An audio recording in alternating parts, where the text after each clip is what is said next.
হযরত জাকারিয়া আলাইহিসসালাম এবং হযরত ইয়াহিয়া আলাইহিসসালাম উভয় দাউদ ও সুলাইমানের মতো পিতা-পুত্র নবী ছিলেন।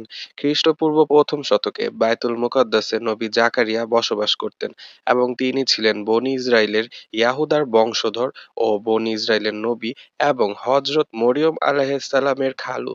নবী জাকারিয়ার তেমন কোনো সন্তান ছিল না, তাই সে ও তার স্ত্রী মরিয়ম আলাইহিসসালামকে বায়তুল মুকাদ্দাসে রেখে লালন পালন করেছে এবং অতি বৃদ্ধ বয়সে আল্লাহর কাছে একটি সন্তান চায় এবং আল্লাহ জাকারিয়াকে পুত্র সন্তান দান করে, যার নাম স্বয়ং আল্লাহ ইয়াহিয়া রাখেন।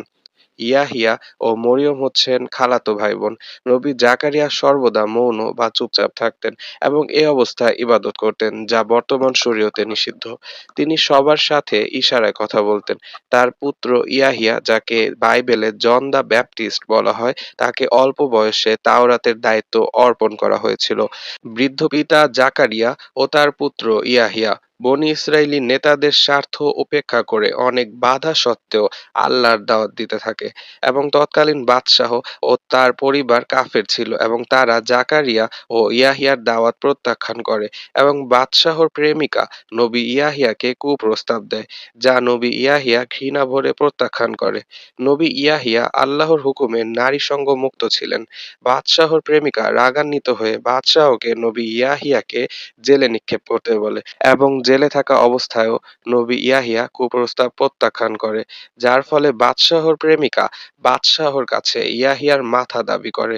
এর ফলে তৎকালীন বাদশাহ নবী ইয়াহিয়াকে হত্যা করে এবং তার মাথা সেই মহিলার কাছে পেশ করলে তৎক্ষণাৎ আল্লাহর গজব নাজিল হয় এবং সেই বাদশাহ ও তার প্রাসাদকে আল্লাহ ভূমিতে পতিত করে দেয়। এ ঘটনার জন্য বনী ইসরাইলের কাফেররা নবী ইয়াহিয়ার পিতা জাকারিয়াকে দোষী করে তাকে হত্যার জন্য ধাওয়া করলে নবী জাকারিয়া গাছের কাছে আশ্রয় প্রার্থনা করে এবং গাছ তাকে সাহায্য করে এবং নবী জাকারিয়া গাছের ভিতর লুকিয়েছিল। আল্লাহর কাছে সাহায্য না চেয়ে গাছের কাছে সাহায্য চাওয়া নবী জাকারিয়ার ভুল ছিল এবং কাফেররা যখন বুঝতে পারল যে জাকারিয়া গাছের ভিতরে রয়েছে, তখন কাফেররা গাছ সহ জাকারিয়াকে দ্বিখণ্ডিত করতে প্রস্তুতি নিল। তখন আল্লাহ জাকারিয়াকে তার মৃত্যুর সময় মৌন ধারণ করতে বলেছিল, না হলে নবীর পথ থাকবে না, এবং জাকারিয়া নিশ্চুপ অবস্থায় দ্বিখণ্ডিত হয়ে মৃত্যুবরণ করে। মহানবী সাল্লাল্লাহু তাআলা আলাইহিসসালাম মেরাজের রাত্রে নবী জাকারিয়ার সাথে সাক্ষাৎ করেছিল এবং নবী জাকারিয়া তাকে তার মৃত্যুর ঘটনা বলেছিল। নবী ইয়াহিয়ার পর বনী ইসরাইলের শেষ নবী হযরত ঈসা আলাইহিসসালাম আল্লাহর দাওয়াত প্রচার করেন। নবী ঈসার জন্ম চতুর্থ খ্রিস্টপূর্বাব্দে জেরুজালেমে। আল্লাহ তাকে পিতা ছাড়া সৃষ্টি করে। তার মাতা হযরত মরিয়ম আলাইহিসসালাম ছিলেন পবিত্র নারী ও আল্লাহর প্রিয় বান্দা। মূলত মরিয়ম ছিলেন বনী ইসরাইলে ইয়াহুদার বংশধর, যার ফলে ঈসা ইবনে মরিয়ম ইয়াহুদার বংশধর।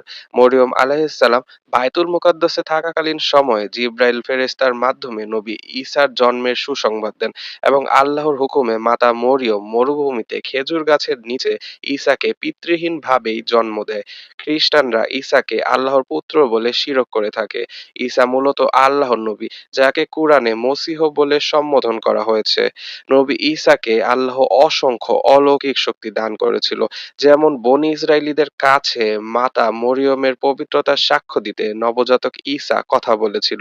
এছাড়া সে মৃত ব্যক্তিদের জীবিত করতে পারতেন, অন্ধদের দৃষ্টিশক্তি প্রদান করতে পারতেন, যা ছিল আল্লাহর হুকুমে। নবী ঈসার ওপর ইনজিল বা বাইবেল নাজিল হয়েছিল। তার অলৌকিক ক্ষমতা দেখে বনী ইসরায়েল ও তৎকালীন রোম সাম্রাজ্যের সিংহভাগ জনগণ আল্লাহর প্রতি ঈমান আনে, যার ফলে রোমান সম্রাট ভীত হয়ে পড়ে, কারণ খ্রিস্ট ধর্ম দ্রুত ছড়িয়ে পড়ছে, যার ফলে সম্রাটের পূজা করা কমে যাচ্ছিল। সম্রাট ঈসাকে হত্যার জন্য তাকে ধরে আনতে তায়তালানুস নামক ব্যক্তিকে পাঠায়।